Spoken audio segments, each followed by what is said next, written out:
자, 그럼 주관식 문제들 같이 살펴보도록 하겠습니다. 자, 객관식 때와 마찬가지로 자, 쉬운 문제들에서도 두 가지만큼은 꼭 챙겨 주셔야 돼요.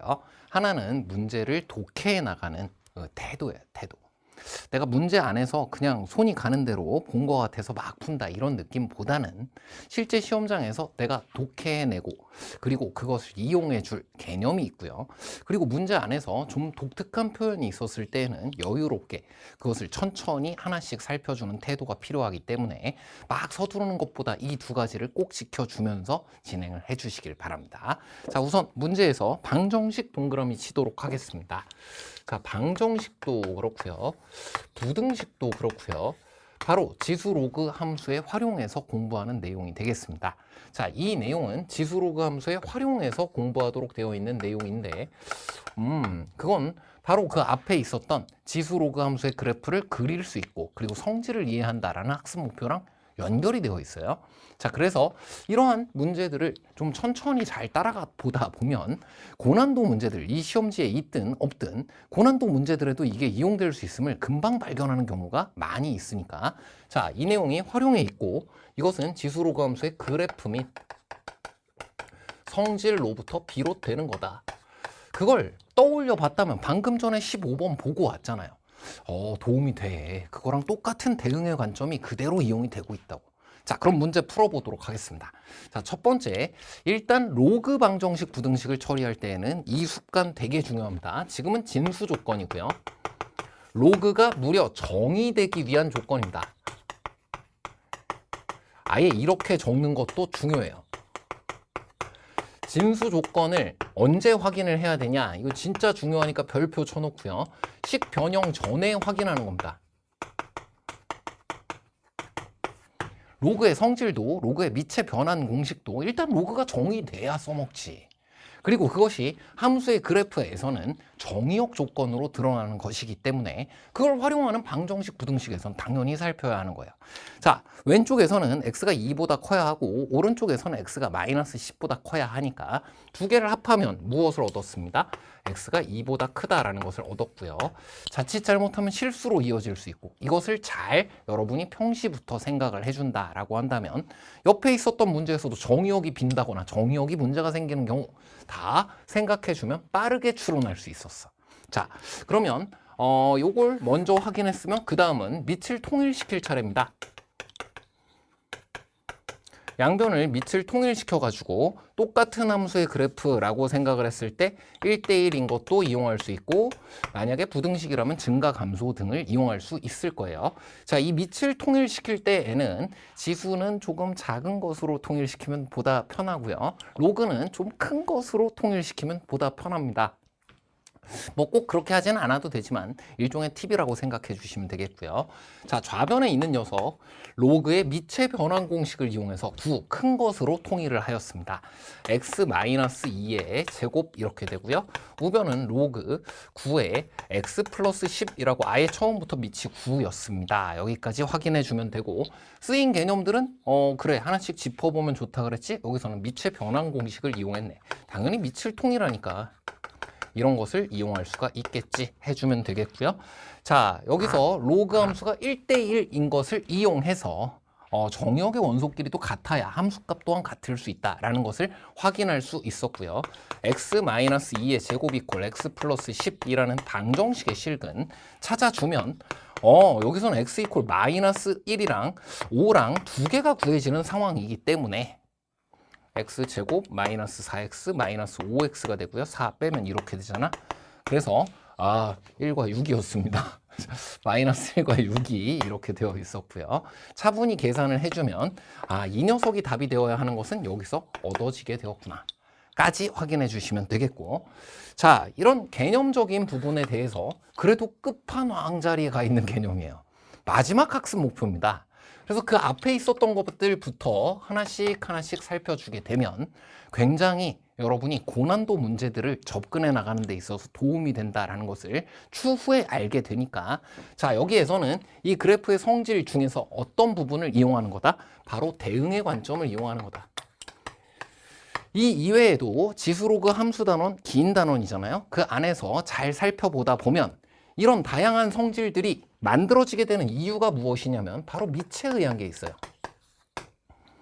밑이 커지는 방향으로 잡히면 계속 증가만 하고 밑이 작아지는 방향으로 잡히면 계속 감소만 한단 말이야. 그걸 결과적으로 이용을 하게 되기 때문에 이 또한 지수 로그 함수에서 여러분이 꼭 복습을 해주어야 하는 중요한 본질 두 가지가 되겠습니다. 자, 출제자마저도 이것을 번갈아 가면서 내요. 자, 이 부분은 지금 현재의 시험지에서 15번 최고 난도 문제로 출제되었고 전년도 수능 시험에서도 20번 문제로 출제되었던 내용이고요. 자, 이 부분 바로 밑에 의해서 일정한 비율이 변하지 않으니까 계속 증가하거나 계속 감소한다. 또한 사실 얘가 더 원류거든. 그래서 이 지수 로그 함수의 본질에서 빼놓을 수 없는 부분이고 지수의 확장 등을 다 그걸 정의하기 위한 것이었기 때문에 자, 이런 부분들을 역시 최고 난도 문제로 계속해서 출제해온 부분도 있습니다. 뭐 이를테면 전년도 평가원 시험들이 그랬어요. 자, 그런 부분들에서는 객관식에서 최고 오답률을 기록했던 문제들이 지수함수 이게 밑이 동일하면 생김새도 똑같을 수밖에 없어. 라든지 밑에 의해서 이게 어떤 비율로 변화해 가는지를 우리가 어렵지 않게 찾아볼 수 있어. 자, 그런 내용들이 지금 평가원에서도 번갈아 가면서 출제되고 있잖아요. 자, 긴 단원입니다. 잘 복습해 줄 수 있도록 하나의 흐름 속에서 정리하시길 바란다 라고 이야기한 겁니다. 자, 다음은 17번 보겠습니다. 자, 역시 방정식이라는 말이 있어요. 거기에다 동그라미를 또 치도록 하겠습니다. 방정식의 활용이라는 이번에는 똑같은 방정식이지만 수2에서 공부하고 있는 내용. 수2에서의 하나의 또 중요한 개념이 되겠습니다. 자, 이것을 도함수에 활용해서 공부를 하거든. 그 이유는 뭐지? 자, 여기에서 함수의 그래프의 증가, 감소, 극대, 극소를 찾을 수 있기 때문이야. 자, 그 사이를 한번 가보도록 하겠습니다. 방정식의 실근은 뭘로 구하도록 되어 있다? 그래프의 교점으로 구하도록 되어 있다. 정확히 말하자면 교점의 x좌표인데 방정식의 실근의 개수라 그랬으니까 그래프의 교점의 개수로 구하면 되는 거잖아. 자, 이걸 위해서는 함수의 그래프의 개형이 필요한데 수1에서는 그 개형을 직접 공부하지만 수2에서는 그 그래프의 개형을 함수의 증가, 감소, 극대, 극소를 통해 구하도록 되어 있습니다. 자, 이렇게 하나씩 하나씩 따라가면서 살펴보았더니 학습 목표의 순서대로예요. 그럼 이 바로 전 학습 목표는 또 어떤 게 있니? 평균값 정리가 있어요. 이 증가 감소를 도함수의 부호로부터 판정해 나가는 거, 평균값 정리로부터 쭉 이어지는 미분 단원에 있는 여러 개의 학습 목표의 종합인 거구나. 자, 가장 기본적인 복습 및 가장 기본적인 풀이는 이것을 이용해 주면 좋겠습니다. 바로 무엇이냐? F'의 부호를 이용해서 자, 이런 쉬운 문제에서 증감표 등을 연습해 두는 것을 추천합니다. 자, fx라는 녀석을 어떻게 두고 좌변에 있었던 x세제곱 더하기 3x제곱 x제곱으로 묶이는 녀석이기 때문에 이거 이퀄 지금 무엇이 되어야 한다라고 이야기를 하면 k가 되어야 한다라고 이야기를 하면 이 좌변에 있는 y 이퀄 fx의 그래프의 개형을 먼저 그려주고 우변에 있는 y 이퀄 k라는 녀석이 이게 교점을 3개 만들도록 해주는 것 찾아주면 되는데 자, 이 fx라는 함수의 그래프의 개형을 그리기 위해서 이 녀석을 이용해 보자 이거예요. f'x 구해주면 3x제곱 더하기 6x 이와 같고요. 3배의 x에 x 플러스 2가 됨을 확인할 수 있었습니다. 자, 증감 극대 극소를 이용한다. 이 증감표라는 것을 가끔은 여러분이 연습을 해주면 좋습니다. 왜 그러냐면요. 정말 3차 함수의 그래프를 그리기 위한 게 아니라 3차 함수의 그래프는 뭐 여러분이 이 도함수에 대해서 뭐 최소한 이렇게 표현을 해봐도 충분히 마이너스 2, 0 사이에서 부호가 어떻게 되는지 금방 알 수 있잖아. 자, 근데 이 부호를 이용해서 그려야 하는 것 중 오히려 3차 함수가 아닌 다른 것들에 대해서도 다 이용할 수 있다는 것이 장점이 되는 거예요. 프라임이 연속함수이기 때문에 이 두 군데를 제외하면 부호가 바뀔 수가 없거든. 왜? f 프라임 2 마이너스 2가 제로고 f 프라임 제로가 제로란 말이야. 자, 그래서 그 사이 아무 것이나 집어넣어 보면 음수다. 여기서 살펴도 되고요. 자, 실제로 그림 안에서 보이네요. 이 두 군데를 제외하면 부호가 바뀐 곳이 없습니다.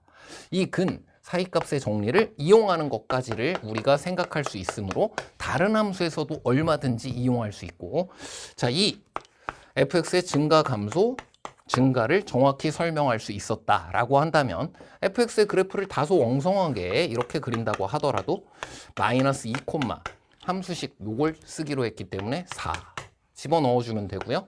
0, 제로네요.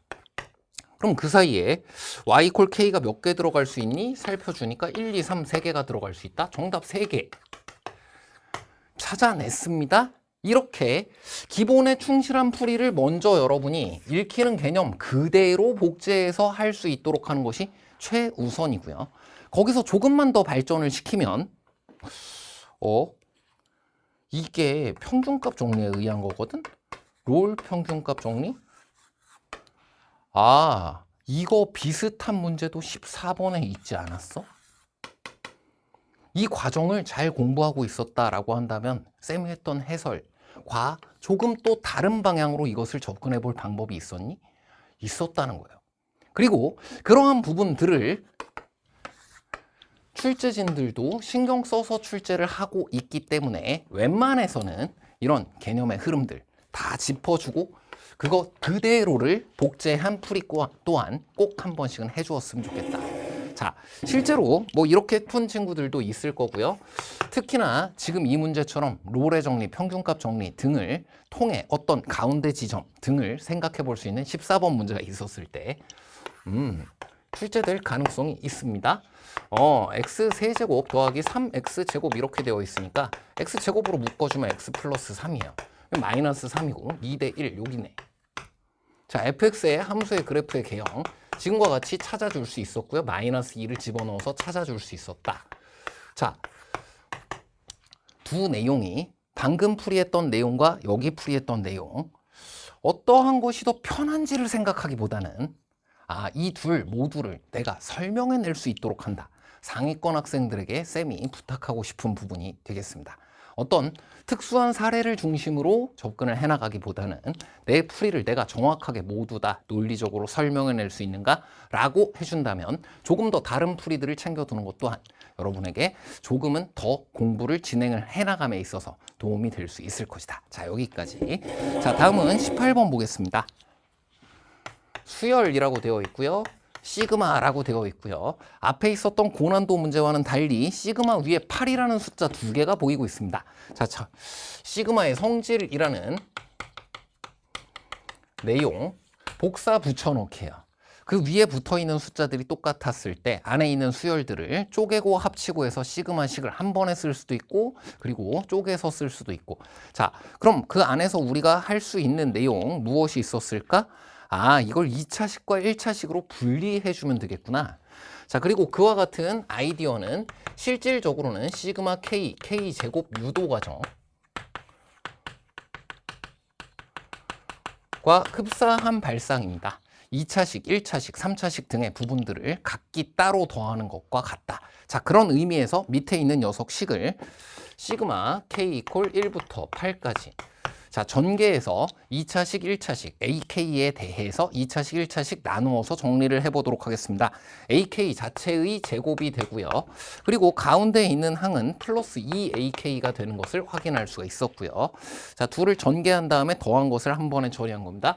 마이너스 3 여기까지를 해주면 되고 자, 시그마 요놈 우리가 각각 알고 있기 때문에 자, 이건 시그마의 성질대로 쪼개면 됩니다. 근데 이제 합쳐야 될 때는 잘 안 보일 때도 있어요. 그러니까 쪼개는 것도 중요하지만 합치는 것도 가끔은 연습할 수 있도록 한다. 이렇게 기억을 해주시면 되겠고요. 자, 그 다음 여기 마이너스가 있고 시그마 K 이퀄 1부터 8까지 3이 있는 겁니다. 요거 3, 8에 24 두 개를 곱해서 나와야 되는데 그냥 마이너스 3이 나와서 꽉 하면서 여기가 마이너스 3이 돼가지고 실수 아주 자주 나오는 부분이니까 주의해 주시고요. 자, 시그마의 뜻대로 모두 나열을 해보았다라고 한다면 얘도 8번 더해야 되는 걸 알 수 있을 거야. 자, 이 부분에 대해 문제에 주어져 있었던 값이 있습니다. 얼마니? 문제에 주어졌던 값이 8이고요. 자, 이 부분 2를 빼고 여기까지 주어져 있었던 값이 20입니다. 자, 그래서 앞에 있었던 거 8, 그 다음 40, 그 다음 8, 3에 24 해서 구해주게 되면 잠시만요. AK제곱이 20이네? 자, 앞에 있었던 게 요게 20이고요. 요게 8이라고 돼 있어요.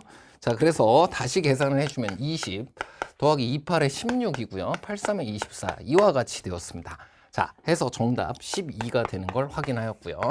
자, 지금 1% 실수한 게 아닌데, 자, 천천히 문제와 소통을 해주고 문제 조건들을 똑바로 읽어주도록 해야 한다.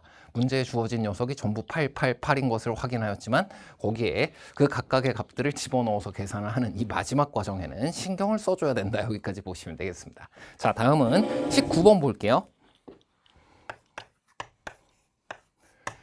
자, 정적분으로 표현된 함수라는 녀석, 저 안쪽에 들어가 있는 게 연속이어야 됩니다. 자, 이런 전제 조건에 대한 이야기는 수투에서는 사실 기본과도 같은 거예요. 뒤에 있는 22번 문제의 최고난도 문제 등을 역시 생각을 해보았을 때에는 다항함수가 연속이고 미분 가능한 함수다라는 것을 논리적인 추론을 위해서 이용합니다. 그걸 이용하지 않았을 때에는 혹시 여기 아닐까? 혹시 여기 아닐까? 이런 식으로 추론을 진행하게 되고요. 지금 쌤이 얘기한 것처럼 다항함수는 연속이고 미분 가능하다.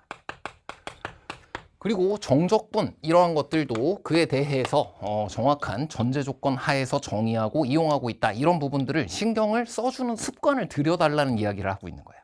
자, 수투에서는 이러한 부분들이 작은 부분들 같아 보여도 이것이 섬세하게 모이고 모여서 시험날 여러분에게 가장 튼튼한 점수를 줄 부분이니까 한번 강조하였고요. 자, 좌변, 우변. 좌변은 정적분으로 표현된 함수로 x의 함수임을 캐치할 수 있었으면 되고요. 그래서 x라는 녀석을 정의역의 원소로 우리가 대우해 줄 수 있으면 되는데 그 방법이 두 가지가 있어요. x에다 뭔가를 대입을 해볼 수 있고요. 이거 x의 함수니까요. 0을 대입해보면 양변이 다 제로가 돼버려. 지금은 별로 쓸모가 없었지만 이 x에 대해서 수치를 대입해 줄 수 있다라는 것, 이걸 하나의 함수로 봐주는 관점입니다. 수치 대입해 줄 수 있고요. 그리고 x에 대하여 미분해 줄 수 있네요. 자, 지금은 정적분으로 표현된 함수를 미분해서 양변의 등식을 다루는 것이므로 문제의 주력 개념 확인되었습니다. 적분과 미분 사이의 관계예요.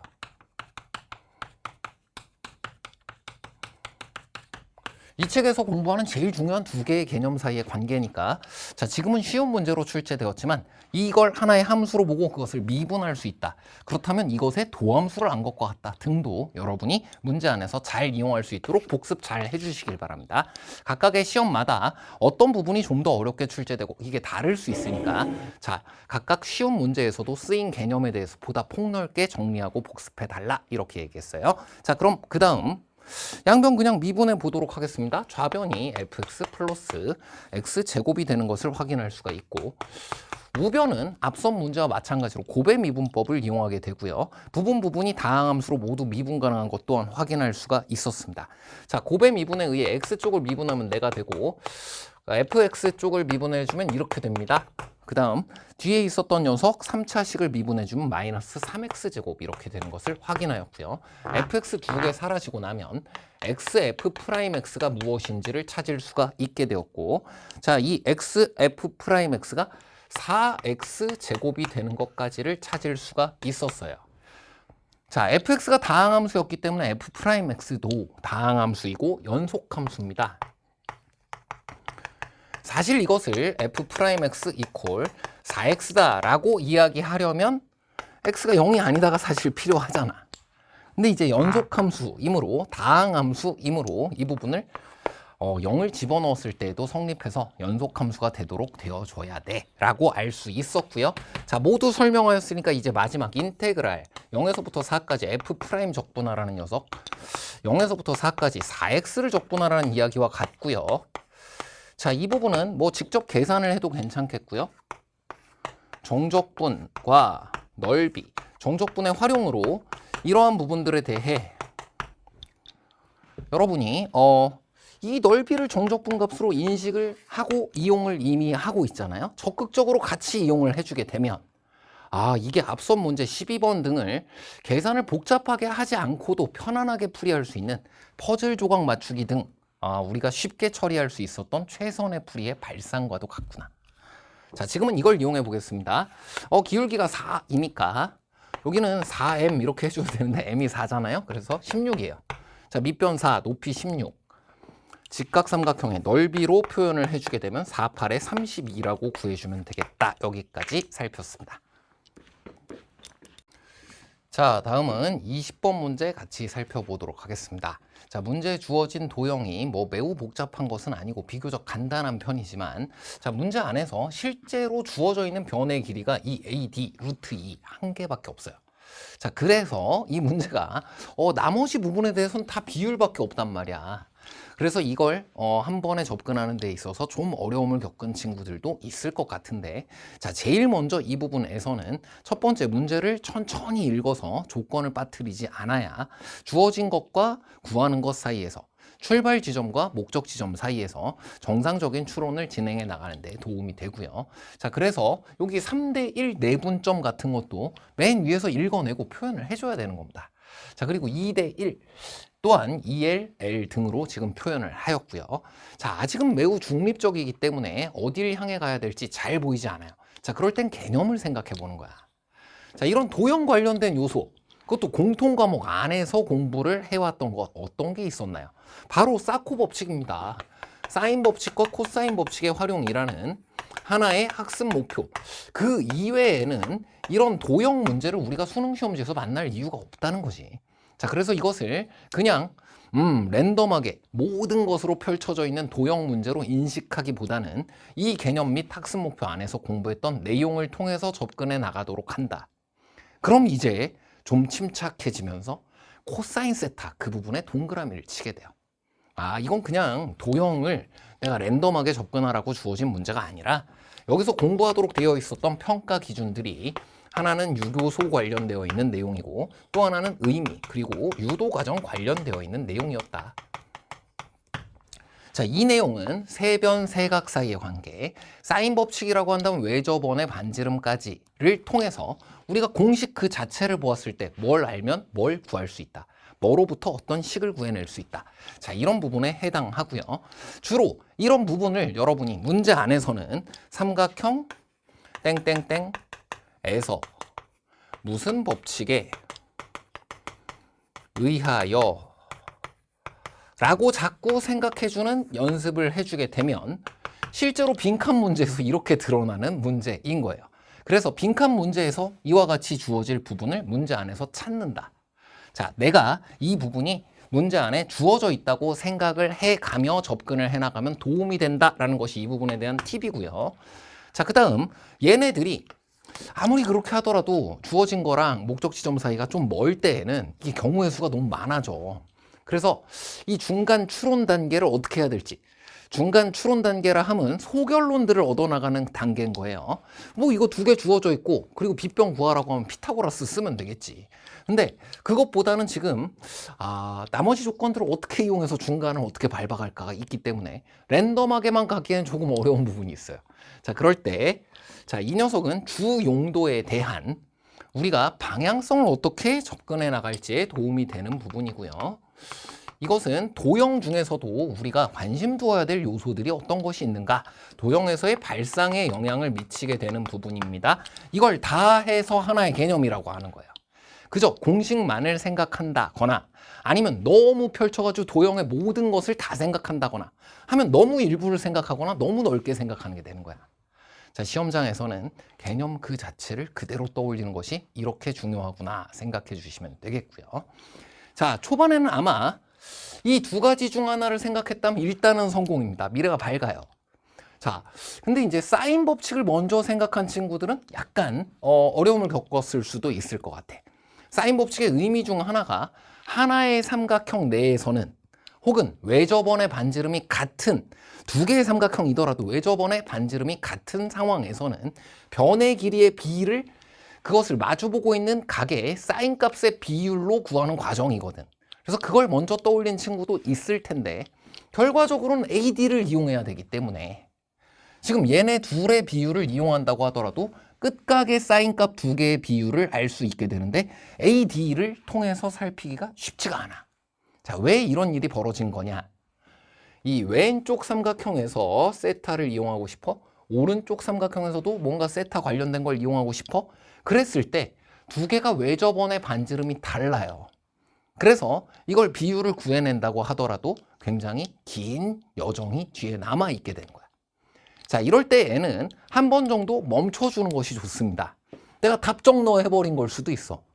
두 가지가 모두 우리에게 중요한 개념이라고 했을 시에는 내가 읽혔던 내용들 다시 한번 잘 살펴보면서 코사인이었잖아. 코사인 세타라고 줬었잖아. 자, 그래서 한 번 더 생각을 해보는 거예요. 아, 코사인 법칙 유도 과정에서 봤던 그림 그대로야. 왼쪽에서는요, 이게 예각이니까 코사인 값이 양수로 주어져 있잖아? 이렇게 수선을 내려가지고 이 삼각형을 잘라내고 피타고라스 가지고 증명을 하니까 그와 같이 피타고라스 정리가 증명이 되는 거고, 오른쪽 삼각형은 둔각으로 만들어지기 때문에 이 파이 마이너스 세타 가지고 그래 코사인 값을 구해보면 음수가 나오겠지. 자, 그래서 그때는 유도 과정이 조금 달랐었는데 요만큼의 삼각형을 그때는 잘라내는 게 아니라 보태서 직각 삼각형을 만드는 거잖아요. 아, 사인 법칙 유도 과정이 떠올랐고 내가 알고 있는 변의 길이를 그리고 이쪽에서 두 변과 끼인 각을 통해 AB의 제곱을 구할 수 있고 이 변과 이것으로부터 끼인 각이 지금 파이 마이너스 세타로 코사인 값이 음수로 바뀌면서 주어지게 되므로 AC의 제곱 또한 구할 수 있기 때문에 그걸 통해 접근을 할 수가 있겠구나. 코사인 법칙의 의미, 피타고라스 정리의 일반화가 되겠습니다. 자, 한 번에 성공해내지 못했다고 해도 괜찮고요. 두 가지 중 하나일 거예요. 코사인 법칙의 유도 과정이라든지 의미를 좀 더 여러분이 복습할 필요가 있거나 아니면 그걸 잘 알고 있었다 하더라도 처음에 하나에 꽂혀버린 거예요.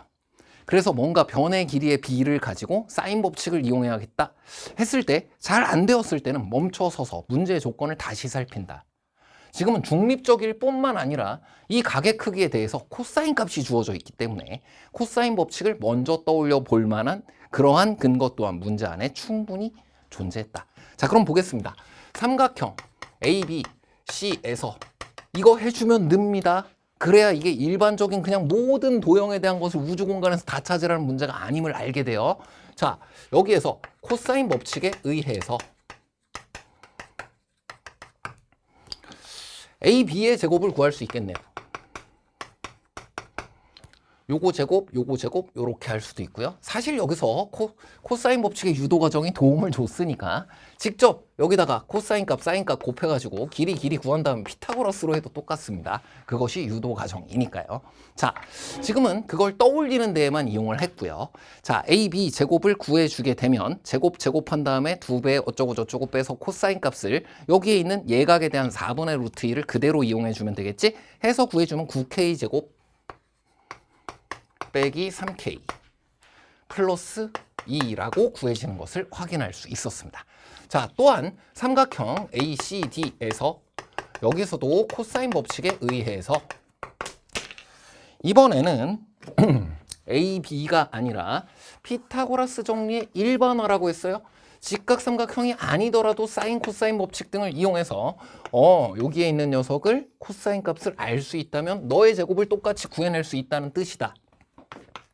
AC 제곱을 이번에는 주의할 점 파이 마이너스 세타에 대한 코사인 값을 이용해야 되는데 그것은 문제에 주어진 4분의 루트 2에 마이너스를 붙인 값으로 집어넣어서 너 제곱에서 빼주는 데 이용해주면 된다. 역시 계산을 해주게 되면요. K제곱 더하기 K 더하기 2가 됩니다. 오케이, 우리는 AB와 AC 사이에 B를 알기 때문에 제곱의 비율도 알고 있습니다. AB 자체가 2AC이므로 AB의 제곱은 4AC의 제곱과 같다라는 것을 이용해서 K의 값을 바로 구할 수가 있겠네. 9K 제곱 마이너스 3K 플러스 2라는 녀석이 4배의 K 제곱 더하기 K 더하기 2와 같아지기 때문에 넘어오면 5K 제곱이 되고요. 그럼 넘어오면 마이너스 7K가 되고요. 넘어오면 마이너스 6이 되는 것을 확인할 수 있었다. 자, 차분하게 인수분해 해주면 됩니다. 인수분해가 좀 많은 편입니다. K. 여기가 마이너스 2가 되고 여기가 플러스 3이 돼주면 3K. 됐어요. 자, 그래서 K의 값은 양수로 구해줘야 되기 때문에 마이너스 5분의 3이 아니라 K 이퀄 2가 됨을 얻을 수 있었고요. 자, 여기에 무슨 식이 들어갔다, 여기에 무슨 식이 들어갔다, 가나 얼마든지 주어질 수 있고. 그래서 이거 두 개로부터 K의 값을 구하면 무엇이 된다, 뭐 이렇게 할 수도 있고, 빈칸 문제로 반드시 빈칸 문제로 바꿀 수 있는 것을 출제합니다. 왜? 이건 사인 코사인 법칙의 활용에 대한 문제이니까요. 자, 여기까지 왔으면 K의 값을 구했기 때문에 A, B의 값 또한 구할 수가 있게 됨까지는 여러분이 충분히 구할 수 있을 것 같고요. A, B의 값 또한 K의 값을 집어넣어서 처리해 주게 되면 A, B 얼마임이 구해지냐? 4루트 2다 라는 것이 구해지게 됩니다. 여기 K의 값이 2였으니까 4루트 2였으니까 그럼 이제 마지막은 A, B, D 요만큼에 대해서 마지막입니다. 삼각형 A, B, D에서 이번에는 사인 법칙에 의하여 외접원의 반지름의 길이를 구하면 외접원의 넓이를 구할 수 있겠네요. 사인 세타 분의 앞선 6번 문제에서 코사인 제곱 더하기 사인 제곱이 1이 되는 것이 이용됐었지. 그리고 삼각형 안에서는 그래, 예각, 둔각, 1, 2, 4분면의 각까지는 사인 값이 모두 양수로 구해지는 것을 확인할 수가 있었고, 자, 거기에 이제 A, B 주게 되면 2R이 되는데 이 A, B의 길이 방금 전에 4루트 2라고 구했고요. 그 다음 사인 세타, 사인 제곱 더하기 코사인 제곱이 1이 되는 삼각함수 사이의 관계를 이용해서 구해주시면 되겠습니다. 4분의 루트 2로부터 구해주면 4분의 루트 14인 것을 얻을 수 있고요. 이것을 통해서 R을 구해주게 되면 역시 마지막 네모입니다. 네모가 좀 많아요. 자, 그래서 R을 구해주면 결과적으로 2R이 루트 7분의 16이 되기 때문에 R이라는 녀석은 루트 7분의 8이 되는 것을 얻을 수가 있고, 우리가 구하고자 하는 것은 파이 R 제곱에 해당하는 결과적으로 이 외접원의 넓이를 구하는 것이므로 7분의 88에 64 파이가 되어서 우리 둘 더해주면 71 정답을 구할 수 있었다. 자, 여기까지 확인해 주시면 되겠고요. 자, 복습할 개념. 사인 법칙, 코사인 법칙 관련해서는 특히나 지금처럼 예각, 둔각 사이의 관계 등이 주어져 있을 때 유도 과정을 지시하고 있는 경우가 많고요. 그로부터 떠오르는 근거 있는 발상을 토대로 해서 접근을 해나갔을 때 자연스럽게 과정을 공부한 사람에게 유리한 수능 시험 문제가 된다. 자, 과정 중심의 수능이라는 말을 여러 차례 들어보았을 테니 자, 이 전체의 내용을 빠짐없이 찬찬히 복습해 주도록 하고요. 문제 풀이 시에는 이 부분 이걸 잘 이용해 주게 되면 빠른 실력 상승이 있을 것이다. 자, 여기까지 살펴보았습니다. 자, 다음은 21번이고요. 자, 문제를 처음에 잘 읽어내야 되는데 이 21번 문제는 생김새 자체는 매우 익숙해요. 주로 고난도 문제에서 만났을 뿐이지 내가 이거를 다루는 것은 상위권 학생들이라면 매우 익숙할 거야. 수열의 귀납적 정의이고 이건 수원 교과의 끝판왕 개념이기 때문에 이것 자체가 그 가치를 갖습니다. 자, 그래서 이건 보자마자 여러분이 뭘 하는 개념이 아니에요. 이 개념에선 결과물을 공부하는 것이 아니기 때문에 이건 우리가 찾아나가는 과정과 방법을 공부하는 개념에 해당하기 때문에 지금 쌤이 그리는 것처럼 이 기본 원리를 이해한다라는 것이 학습 목표입니다. 도미노 쓰러지듯이 쭉 연쇄적으로 그 다음 것을 구해보고 나열해 볼 수 있다라는 것이고, 이걸 일반적으로 풀이하기 어렵게 만들기 위해 지금 윗줄 아랫줄로 보여지는 거 보이잖아요. 수능 특강 연계교재 이런 것을 봐도 다 위에 줄 아랫줄 두 줄로 나누어서 주어져 있잖아요. 왜 그런가요? 이걸 일반적으로 한 번에 알지 못하게 하기 위한 겁니다. 이것을 하나의 식으로 주어버리면 일반식을 미리 구해두고 이용할 수 있을 거다. 자, 이게 출제자들이 두 줄로 출제하는 이유고, 최근 평가원 시험에 나왔던 모든 고난도 수열의 귀납적 정의 문제들을 살펴보았을 때 이렇게 두 줄로 주어진 것의 비율을 찾아보세요. 이건 한 번에 보고 한 번에 알려고 생각 자체를 말아야겠다. 일단 몰라도 어떻게 하면 돼요? 이러한 문제들. 모르면 그냥 빠르게 나열을 시작을 하는 거야. 시간이 아까워요. 가만히 있으면 시간이 아까운 거다. 일단 나열해 가면서 그 다음에 찾아도 발견은 그 다음이다. 모르는 것을 두려워하지 말라. 원래 그런 상황이 출제될 것이다. 해서 그 다음을 찾아가는 것이고, 봤더니 A6가 주어져 있기 때문에 중간에 안 되는 것들이 좀 있어줘야 쉽게 추론을 할 수 있을 것 같아요. 이게 계속 두 가지로 다 된다고 한다면 2의 5제곱 한 32가지 해봐야 되잖아. 와, 아마 이 중간에 이 위아래 조건에 의해서 탈락하는 것들이 있고 해봐야 되는 것은 그렇게나 많지는 않을 것 같아. 하고 이제 시작을 하면 되는 문제인데, 자, 문제를 읽을 때 맨 처음에 첫째 항이 자연수 이 부분을 잘못 읽어낸 친구들이 있을 것 같아요. 모든 항이 자연수라고 한 적이 없어요.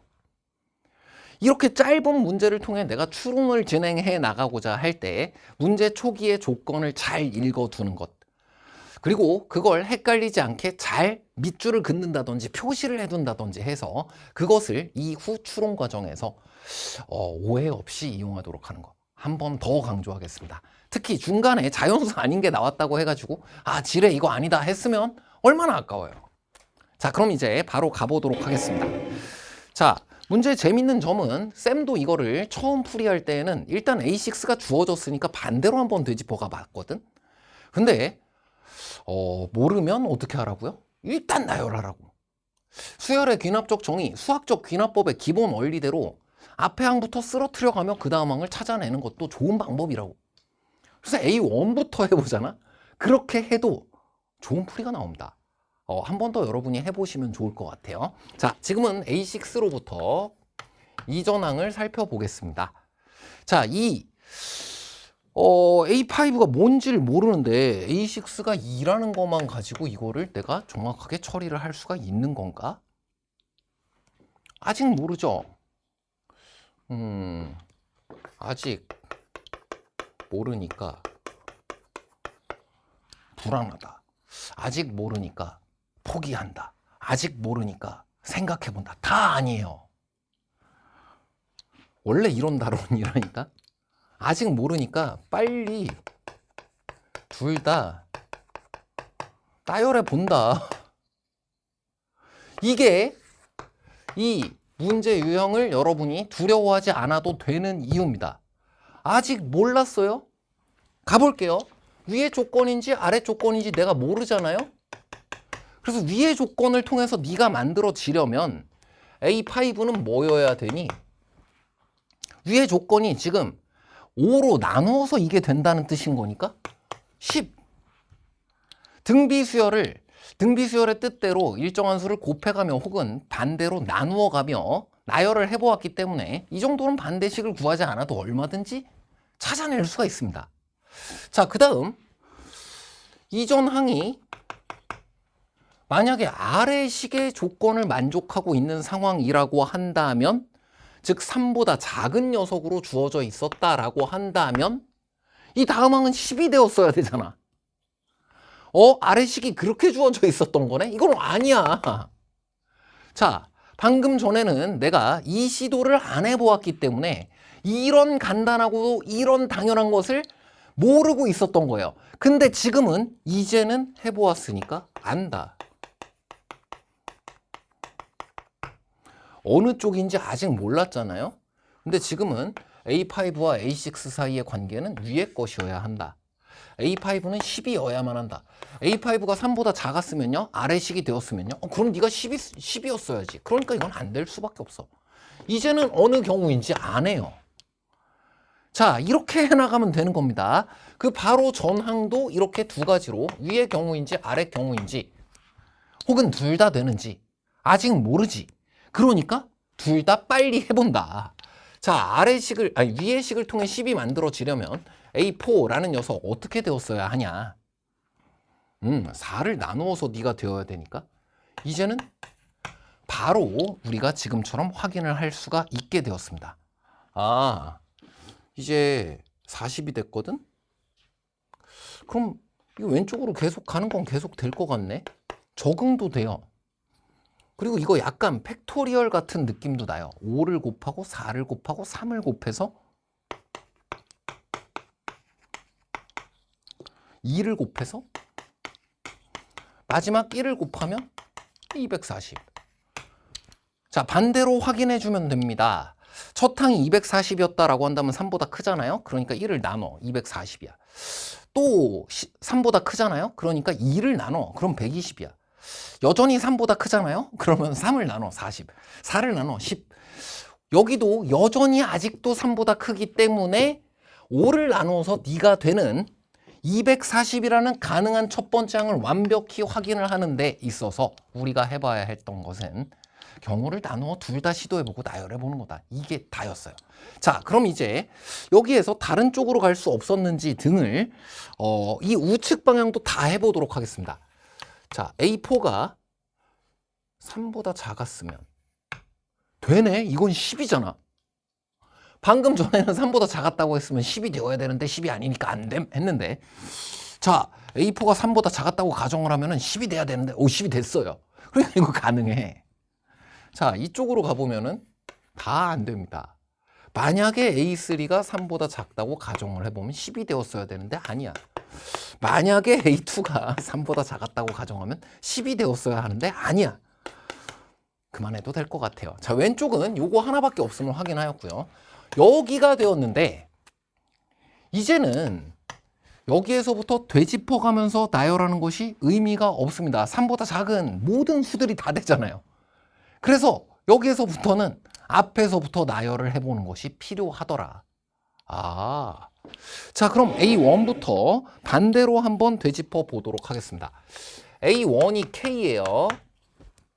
자, 이것을 위의 식 그리고 아래 식으로 가면서 A4까지를 만들어 보도록 하겠습니다. 자, 만약 이것이 위의 식이라면 아래 식이라면 위의 식은 이 K라는 녀석이 3보다 클 경우를 이야기하는 거지.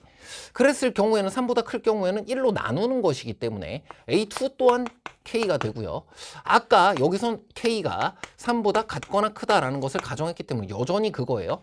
그래서 이것은 위의 식을 따라갈 수밖에 없고 A3의 값이 이제는 2로 나누어서 2분의 K가 되었습니다.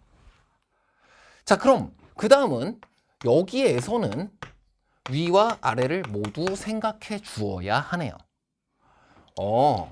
위의 식이 한 번 더 된다라고 한다면 그러기 위해서는 2분의 K 자체가 3 이상이어야 했겠지? 자, 그랬을 때에는 3을 나누어 주는 거예요. 그래서 A4를 구해보면 이때는 6분의 K가 되는 것을 확인할 수가 있고 6분의 K라는 녀석이 여전히 3보다 작다. 아니지. 앞에서 모두 3 이상이다가 이때 처음으로 3보다 작아졌다 라고 한다면 인 거네요. 아, 그 경우에는 이 6분의 K라는 녀석이 이때만 3보다 작아지게 되면 주어진 조건을 만족시키게 되겠구나. 자, 왼쪽으로 간 내용에 대해서는 지금 여기까지 모두 얻어내었고요. 그 다음 오른쪽 여기는 생각해 볼 여지가 있어. 만약에 A4라는 녀석이 지금 여기서 아래식이 되었다라고 한다면은 10이 될 예정이야. 근데 A4가 10이 되었을 시에는 그 다음이 10이 될 수가 없어요. 아, 이건 안 되는구나. 자, 그럼 이 왼쪽에서 얻어지게 된 것 보도록 하겠습니다. K가 3 이상이면서 2분의 K가 3 이상이어야 되니까 K는 6 이상이어야 하고요. 자, 그 다음 6분의 K는 3보다 작아야 하므로 K는 18보다 작아야 됩니다. 아, 둘을 합쳐주게 되면 K는 6 이상 18보다 작다. 6부터 시작해서 7, 8 해서 17까지 이것을 등차 수열의 합 등으로 구할 수 있으면 되겠다 확인할 수 있었고요. 자, 우측으로 갔을 때를 생각을 해보면 A2라는 녀석이 10이 되겠습니다. 언제? K가 3보다 작았을 때요. 자, 그러면 A2 이후를 생각을 해보면 어떻게 되냐? 지금 10이기 때문에 3보다 같거나 큰 게 확실하잖아. 그러니까 여기서는 위의 식으로 갈 수밖에 없어. 그래서 A3는 5가 될 수밖에 없어. 자, 그 다음 A3 이것 또한 3보다 같거나 크기 때문에 위의 식으로 갈 수밖에 없어. A4는 지금 2분의 5가 될 수밖에 없어. 근데 그 2분의 5가 이것을 만족시키니? 만족시킨다는 거예요. 아, 그럼 이건 지금 3보다 이제 드디어 작아졌기 때문에 이거 계속 지금 3보다 내가 어때서 10이 3보다 같거나 크니까 여기는 어때서 5가 3보다 같거나 크니까 그래서 위의 식을 계속 선택했던 건데 2분의 5는 3보다 작아. 그러니까 그 다음 항은 A5가 10이 되겠지. 그럼 이게 다시 3보다 크기 때문에 A2, A6는 이번에는 5로 나누어서 이게 원하는 수열이 되는 것을 확인할 수 있었구나. 그리고 거기까지만 확인하면 되는 구조였구나. 까지를 판단하였고요. 자, 여기서 주의할 점. 만약에 여기서 모든 항이 자연수다라고 잘못 읽었으면 이 부분 같은 경우 놓치게 되고요. 여기에서도 매 순간 이게 다 자연수인지를 다 생각하고 있어야 했기 때문에 정확한 답을 구할 수 없을 뿐만 아니라 그 순간순간마다 여러분이 생각해야 할 것들이 더 많았을 거예요. 자, 문제를 정확하게 독해하는 것, 그것이 정확한 문제풀이, 효율적이면서도 빠른 문제풀이의 제일 중요한 요건임을 확인했으면, 자, 문제에서는 뭐가 제일 중요하다고요? 천천히 읽는 거. 다시 한번 그 부분을 연습할 수 있도록, 그 부분을 주지하고 그 태도를 확립할 수 있도록 앞으로 여러분이 연습해 나가야 될 방향성을 잡았으면 3월 학평에선 큰 것을 얻은 겁니다. 자, 그럼 이제 됐어요. K가 3보다 작기만 하면 그 다음은 쫙 돼. 여기서 얻어지는 K도 1, 2가 있어. 자, 그럼 우리 240은 하나를 디폴트로 가지고 있는 상태로 가능한 A1의 값들을 다 찾아주게 되면 K가 요게 다 가능하고 또 이게 가능하잖아요. 그래서 따로따로 더해주는 것도 충분히 되고요. 다 수열은 나열이니까 기념으로 나열하겠습니다. 6, 7, 8, 9, 10, 11, 12, 13, 14, 15, 16, 17. 그거 다 더했다 이거야. 다 더했다 이거야. 아, 선생님. 1부터 17까지 시그마 K로 더한 다음에 빠진 거 빼면 될 것을 왜 이렇게 하나요? 아, 실제로 수열에서 지금과 같이 나열을 통해서 우리가 등차 수열의 합공식을 구해냈었기 때문에 나쁜 방법이 아니에요. 그리고 여러분이 실제 수열을 보았을 때 어떻게 할까 싶을 때에는 일단 나열을 하면서 생각을 하세요. 그렇게 했을 때 시그마 K를 이용하고 싶으면 그렇게 하면 되고, 이 앞에 있는 것이 합이 3이니까 여기는 우리 둘 더해도 우리 둘 더해도 우리 둘 더해도 등차 수열은 대칭성을 가진다. 역순으로 가도 계속 등차이기 때문이다.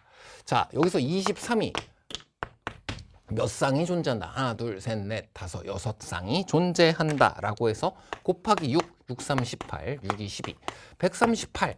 나 이렇게 구하는 것이 편해. 그러면 이렇게 하면 되는 거잖아. 240도 된다 그랬으니까 일단 더해서 답을 구하고 보겠습니다. 1, 1 올라가고요. 8. 그래. 381이 정답임을 바로 찾을 수가 있었네.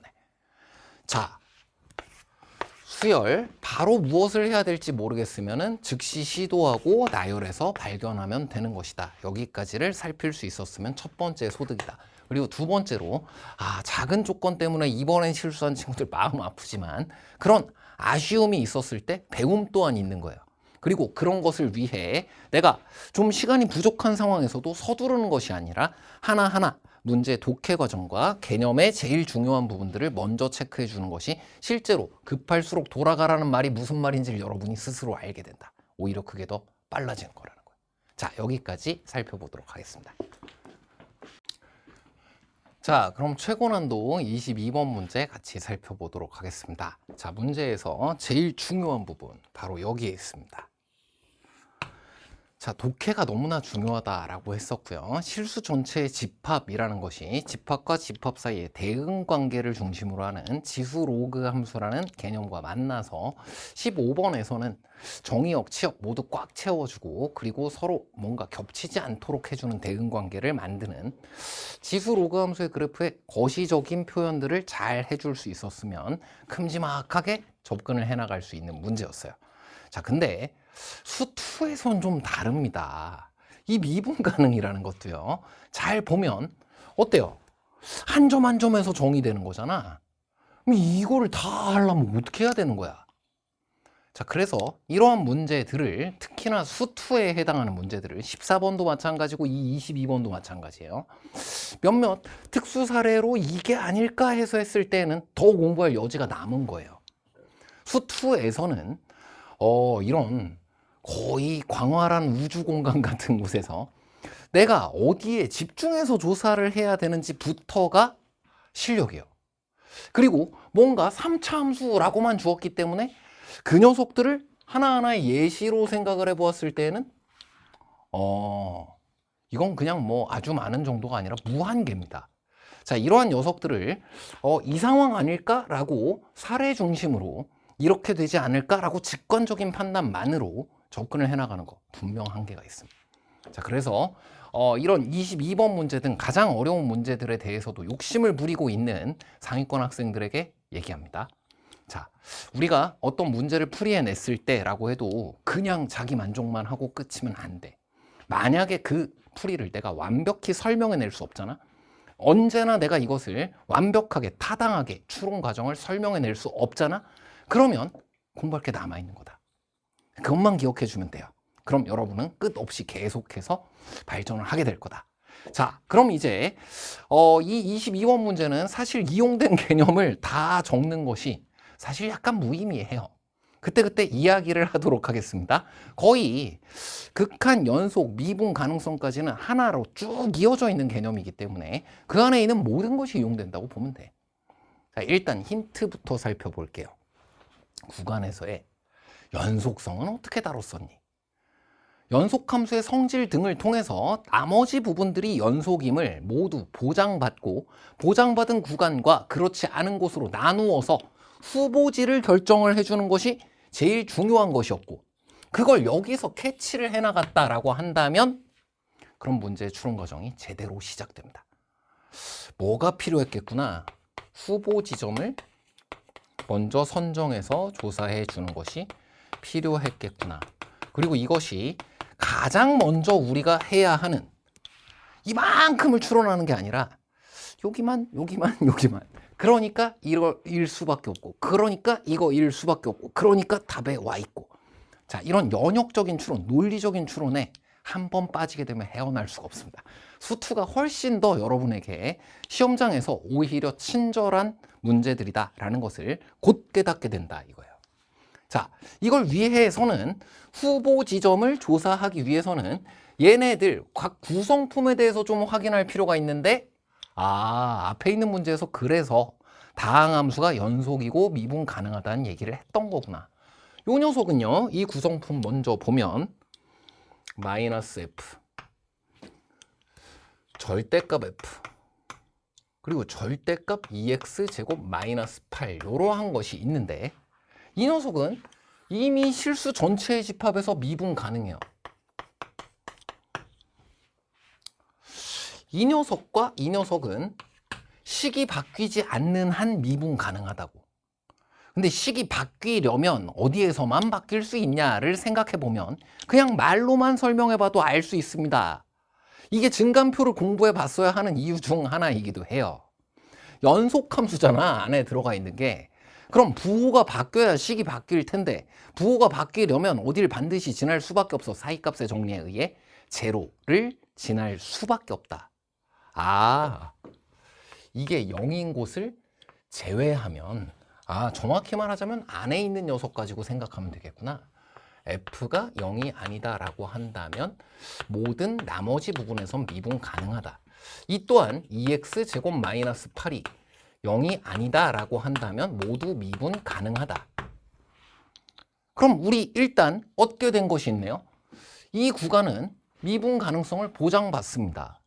그리고 미분 가능한 애들끼리 더했을 때, 미분 가능한 애들끼리 뺐을 때 또한 여러분이 미분 가능성을 보장받을 수 있는 것을 마치 연속함수의 성질처럼 합차, 곱 등에 대한 미분 공부한 바가 있잖아요. 미분 가능한 것끼리 더하고 빼고 곱했을 때 미분 가능하다라는 게 결론인 거야. P이면 Q이다를 정확히 이용해 주는 것만으로도 자, 첫 번째. 자, 일부러 논리적인 표현만 해보도록 하겠습니다. 에서는 요 놈이기 때문에 미분 가능해요. 보장받았다고. 그리고 0부터 무한대라는 구간, 여기에서는 이런 미분 불가점이 혹시 있을지도 모르는 함수들끼리 더해 놓은 것이기 때문에 여기는 물음표가 뜨는데 두 개로 나뉘게 됩니다. 절대값 F도 미분 가능하고 절대값 2x 제곱 마이너스 8도 미분 가능할 때에는 그럴 때에는 미분 가능한데 그게 대부분이야. 왜냐면 이게 미분 가능하지 않을 수 있는 지점은 네가 제로인 순간 그리고 네가 제로인 순간 혹은 이 안쪽에 있는 게 제로라고 얘기를 해도 똑같아요. 자, 이런 부분들만 미분 불가 후보 지점이 된다 이거예요. 자, 그러면 그 지점들만큼은 미분 가능성을 그 하나의 점에 대하여 조사를 해주면 된다. 연속함수의 성질을 가지고 보장받는 구간을 먼저 찾고 보장받지 못한 곳을 연속의 정의대로 다루었던 것과 똑같네. 자, 여기까지를 통해 우리가 얻은 것, 미분 불가일지도 모르는 후보 지점은 다음과 같다. 일단 x 이퀄 제로. 이건 너무나 당연하지. 함수식이 바뀌잖아요. 그 다음 또 하나. 아, 이거 제로가 되는 순간을 이미 알아. 얘가 제로가 되는 순간은 x 이퀄 2 또는 x 이퀄 마이너스 2인데 이건 구간 내에 없잖아. 그러니까 이 부분이면 된다는 거야. 아, 이 둘은 후보 지점 1순위가 됩니다. 그 다음 2순위가 되는 것은 양수 범위 중에서 절대값 f가 제로가 되는, 즉 f가 제로가 되는 fx 이퀄 제로의 양의 실근. 요 부분은 어딘지를 모르니까 후보 지점 2순위라고 하겠습니다. 논리적으로 설명해 가도 금방이네. 자, 그리고 이렇게 되었을 때 나도 모르게 수학 문제를 해결해 나가는 문제 해결 능력이 발휘가 돼. 왜? 여기는 고정되어 있잖아. 먼저 살피고. 여기는 아직 모르잖아. 나중에 살피면 되는 거예요. 이 고정된 후보 지점들부터 해결을 하자. 자, 그러면 여기에서 보도록 하겠습니다. x 이퀄 제로에서 미분 가능하려면, 자, 최근 들어서는 미분 가능하도록 하는 이라는 표현보다 미분 가능할 때라는 표현이 많고요. 연속일 때라는 표현이 많아요. P이면 Q이다를 이용하라는 거야. 아, 미분 가능하면 연속이므로 주어진 함수의 윗줄, 아랫줄, 좌우극한 함수값이 같아져야 되는데, 혹은 기하적으로 생각했을 때 이어져야 되는데, 자, 그래서 좌극한, 우극한 함수값이 같아진다라는 것을 물론 구간에서의 연속성을 이용해서 식을 통해서 설명해 보는 것도 좋습니다. 좌우극한이 같아지기만 하면 한쪽으로는 지금 현재 연속함수이므로 연속을 다루기 위해서는 좌우극한만 살펴줘도 돼요. 닫힌 구간에서의 연속을 이용해 주면 돼. 자, 좌극한은 마이너스 fx라는 것을 가지고 구해주면 이게 좌극한 값이 되는 것을 확인할 수 있었습니다. G에서의 좌극한을 살핀 거고요. 우극한을 살펴주게 되면 절대값 f0 더하기 얼마가 되니? 마이너스 8이 되네. 여기 마이너스가 붙어있고 절대값이잖아. 그래서 절대값 구해주면 아예 이것이 되었어요. 자, 그러면 f0라는 녀석의 절대값 더하기 f0라는 녀석이 8이 되어야 하기 때문에, 자, f0는 음수여서는 안 됩니다. 그럼 더하면 제로가 될 거예요. 0이어서도 안 돼요. f0가 양수여야만 해요. 자, 이 안에 지금 벌써 또한 논리적 추론이 들어가 있습니다. 이 문제지 안에 0, 양수, 음수 갈라서 처리해야 되는 경우 되게 많았어요. 이게 음수면 안 된다라는 거 한번 설명해 주면 되는 거야.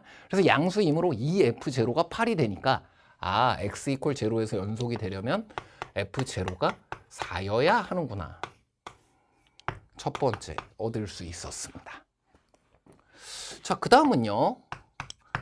이게 그저 연속이라고 해서 다 미분 가능해지는 게 아니니까 이게 f0에서 좌우극한까지 다 이어져 있음을 확인했으니까 이제는 미분계수 존재를 살피는 것이 다음 일이 되는데, 자, 여기에서도 또한 여러분이 기하적으로 살펴보아도 되고요. 미분계수의 정의대로 좌미분계수, 우미분계수, 좌극한, 우극한을 살피는 거예요. 미분계수 꼴에서. 그 두 가지를 이용해도 괜찮습니다. 얼마든지 여러분이 확인을 할 수가 있는데, 자, 여기서 G에 대해서 이번에는 좌미, 그 다음은 우미, 이걸 살폈다고 해볼게요. 자, 좌미라는 녀석은 지금 F'0가 되어야 하는데 마이너스가 붙게 되는 것을 확인할 수가 있다. 왜? fx가 지금 음수 범위에서는 마이너스 fx로 표현이 되어 있단 말이야. 그럼 f'0가 존재하겠지. 존재하는 상황에서 거기에 마이너스를 붙인 게 좌미분계수와 같아지겠지. 그림으로 생각해도 괜찮아요. 자, 그 다음은 우미분계수를 생각을 해보면 이 녀석은 미분해 볼 수 있잖아. 근데 이 녀석은 fx가 지금 0 근처에서 무엇임을 알고 있기 때문에 0 근처에서 양수임을 알고 있기 때문에 우미는 F'제로에 이번에는 플러스 부호가 붙어. 요건 F를 미분한 게 아니라 마이너스 F를 미분한 것과 같은 값을 갖게 되고, 이것은 F를 미분한 것과 같은 값을 갖게 된다. 여긴 마이너스 F였고 여긴 절대값 F였으니까 그 다음 빼기 절대값 부호가 붙고, 그리고 저 2차식을 0에서 미분한 것에 해당하는 부분이 생기는데 제로예요. 저 2차식 자체가 Y축 대칭이거든. 둘이 같아지려면 F'제로가 0이어야만 하네.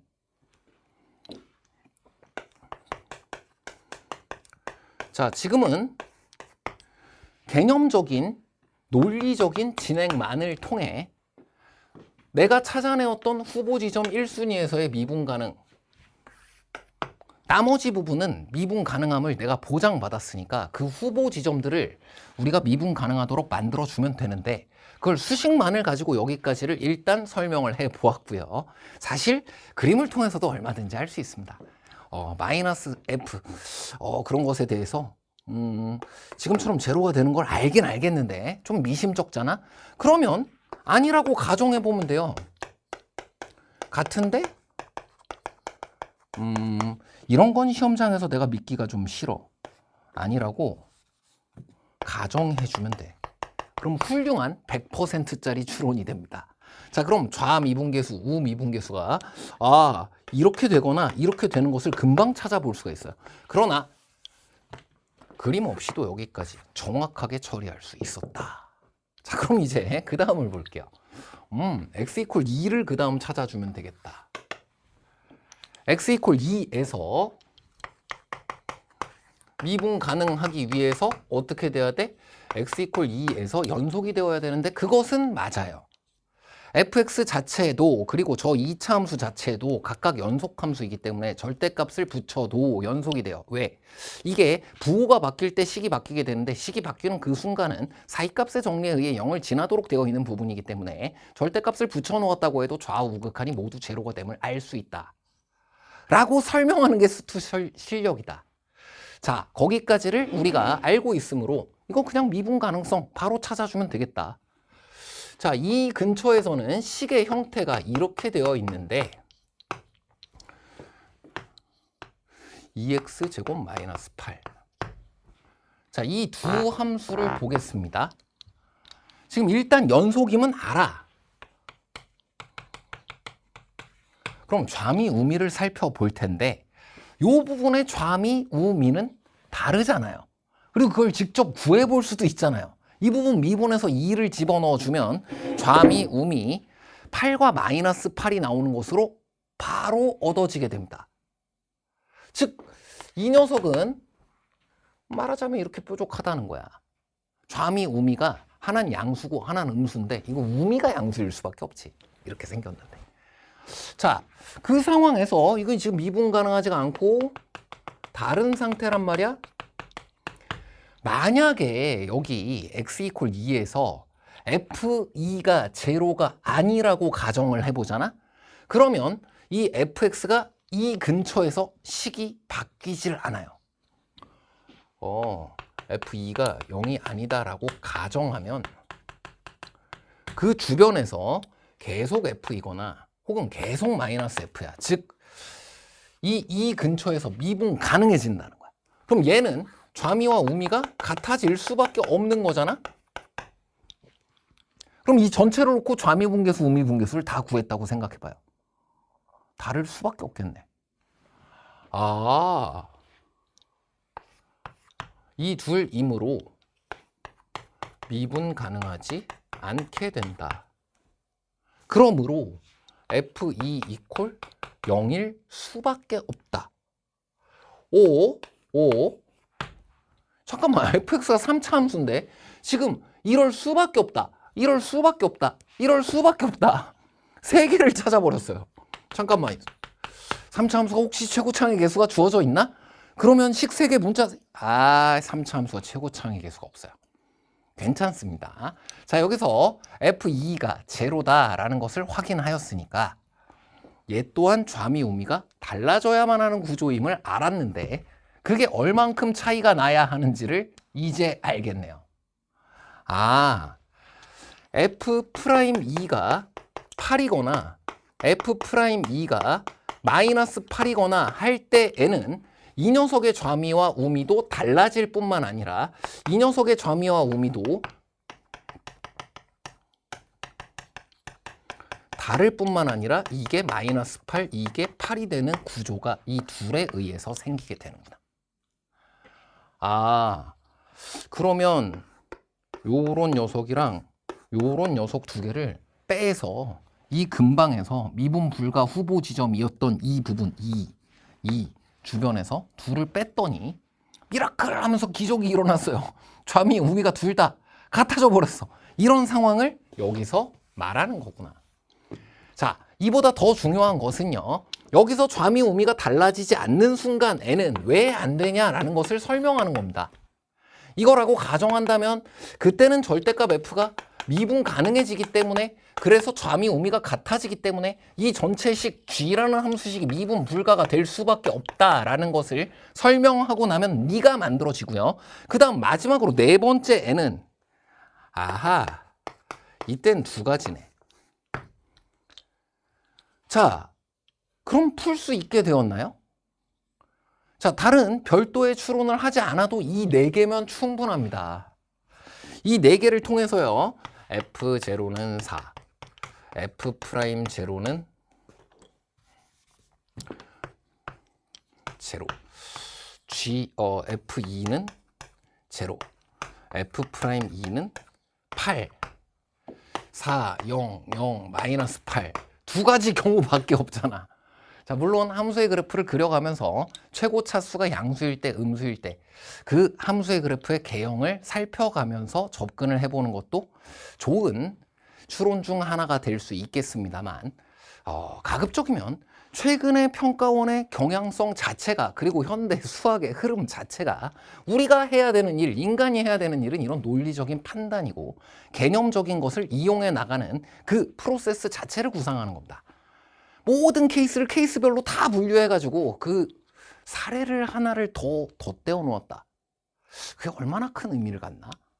그 똑같은 사례와 특수한 상황이 답이 되었을 때에만 의미를 가질 수 있고요. 그걸 많이 생각했다 해도 하나 빠지게 될 때마다 위험해지는 거야. 그래봐야 두 가지잖아요.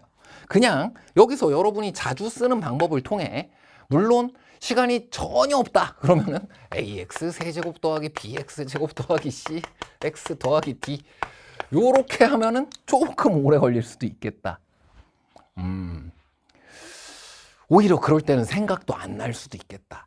자, 그러지 말고 여기에서 다양한 방법을 이용할 수 있습니다. 예를 들자면 f0와 f'0 둘을 알고 있는데 네가 제로임을 알고 있는 상황이므로 4만큼 평행이동을 시켜주게 되면 중근을 가지게 된다.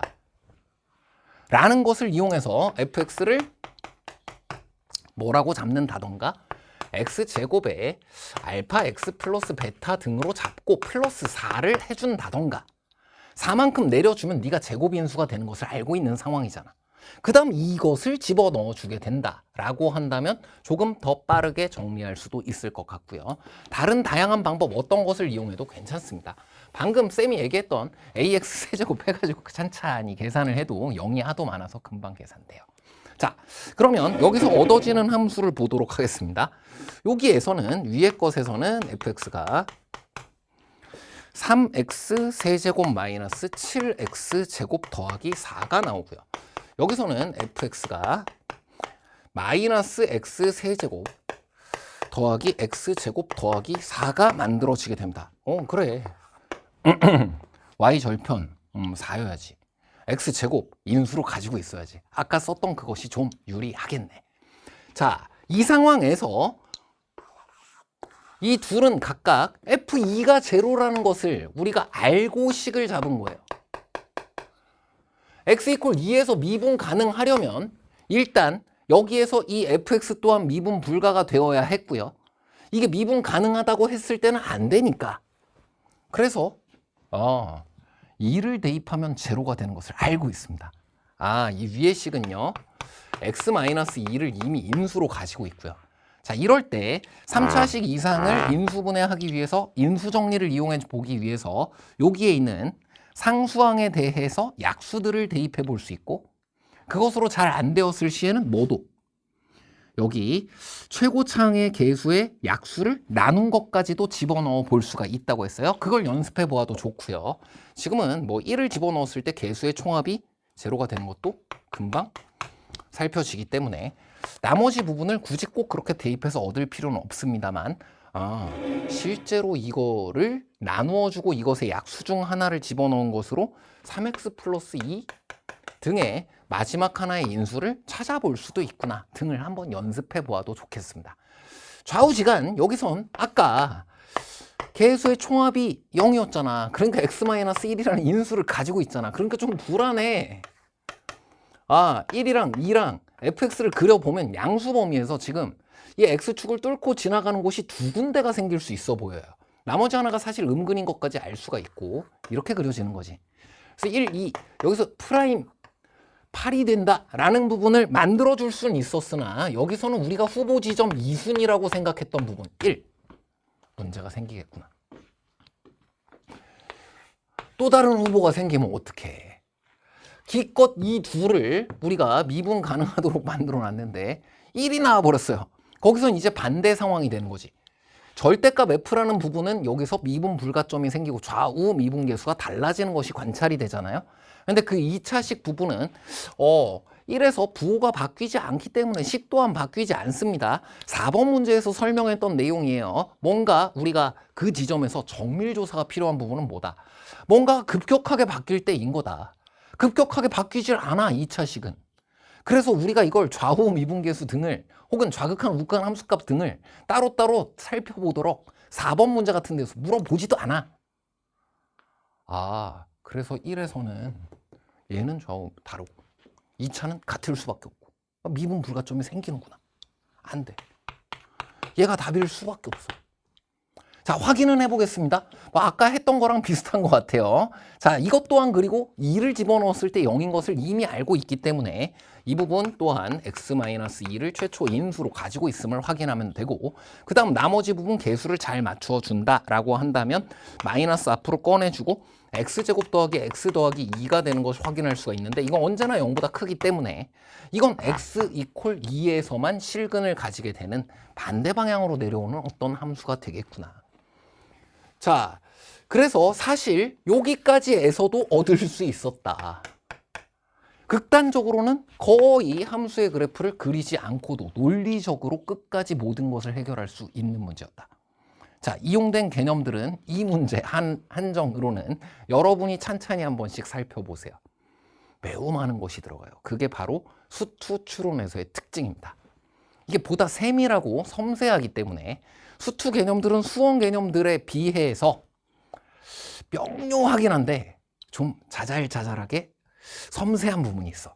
그리고 그 부분을 논리적으로 이용했을 때는 정말 파워풀하게 여러분에게 이래서 이럴 수밖에 없어, 이래서 이럴 수밖에 없어, 그래서 결국 정답은 여기서 나올 수밖에 없어까지 데려다 주는 개념이다 까지 확인하시면 되겠고, 여기다 f-5를 대입해 주면 정답이 바로 구해지게 되고 정답 154가 되겠습니다. 자, 이 22번 문제나 14번 문제 같은 것이 좋은 예시가 될 것 같아요. 총평에서 쌤이 이 문제들에 대해서 잘 봤다라고 해도 만족하면 안 되고, 그리고 좀 아쉬운 결과가 있다고 해서 실망만 할 필요도 없다라고 얘기했던 거. 만약 내가 실망스러운 아쉬운 지점을 가지고 있었다라고 한다면 내가 보완점을 찾은 거예요. 3월 학평의 방향성 자체가 무엇이냐? 내 상태를 진단을 하고 뭐가 필요한지를 찾자는 거잖아. 그럼 다음 시험이 나아질 거 아니야? 그러니까 그 방향 찾았으면 된 거예요. 근데 오히려 내가 이러한 14번이나 22번처럼 14번 문제는 그걸 잘 독해내기 위해서 필요한 내용들이 중요한 건데 그 식을 부등식이라는 것 때문에 뺄 수밖에 없었고, 그리고 x1, x2 때문에 정적분의 성질대로 합쳐 볼 수밖에 없었고, 개념이 인도하고 있는 그 표현과의 소통을 통해 그걸 잘 독해내었더니 접선의 방정식이 찾아질 수밖에 없었다까지가 제일 중요한 것이고, 오히려 이런 특수 상황 같은 것은 내가 완벽하게 설명해서 찾아낸 것인가? 그렇지 않다면 다음번에 나를 도와준다는 보장이 없잖아. 자, 14번도 그렇고요. 이 22번도 그렇습니다. 이거 어차피 뾰족한 부분끼리 맞추면 되지 않을까? 이거 이지 않을까인 거예요. 그거여야만 하는, 그거일 수밖에 없는 이유를 문제를 독해해 나가며 소통해 가며 개념을 이용해서 논리적으로 설명해 보세요. 그럼 그것이 다음 시험에서도 여러분이 그 점수를 유지 혹은 상승할 수 있도록, 높일 수 있도록 해주는 원동력이 될 것이다. 특히 수투 파트에 대해서 이런 논리적인 판단 및 추론을 더욱 강조했습니다. 개념 자체가 그렇게 생겼잖아요. 자, 여기까지 해서 3월 학평 시험, 자, 결과 자체는 크게 생각하지 않아도 됩니다. 그리고 뭐 경향성이라든지 그런 부분은 독해를 중심으로 해서 논리적으로 추론해 나간다라는 부분 등을 여러분이 공부해보고 그리고 진단해 볼 수 있을 정도는 되었으나 출제 기관도 다르고 그리고 그런 어떤 상황 자체도 좀 다를 수 있고 범위도 다르다. 그래서 여기에서 결과물이라는 것에 대해 너무 큰 욕심을 부린다거나 결과물이라는 것에 대해서 너무 큰 의미를 부여하지는 말자. 중요한 것은 앞으로의 시험을 잘 보는 거다. 까지 잔소리를 들었으니까 앞으로 앞날이 창창할 겁니다. 여러분의 수험생활 응원하도록 하겠습니다. 수고 많았습니다.